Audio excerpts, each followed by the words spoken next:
দর্শক, আমরা ইতিমধ্যে দেখতে পাচ্ছি লাশ উদ্ধার করে বরঙ্গাল হাইওয়ে থানায় নেওয়া হচ্ছে।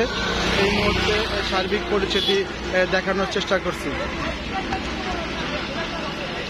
ঢাকা আরিচা মহাসড়কের বিভিন্ন এলাকায় কিন্তু স্বাভাবিক রাখতে বরঙ্গাল হাইওয়ে পুলিশ কাজ করে যাচ্ছে, আমরা দেখতে পাচ্ছি। ঢাকা মেট্রো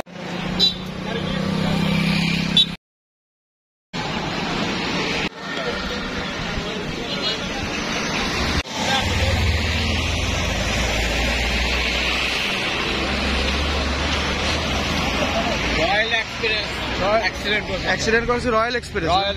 রয়্যাল এক্সপ্রেস ধরা হয়েছে, ধরা পড়ছে না। ধন্যবাদ।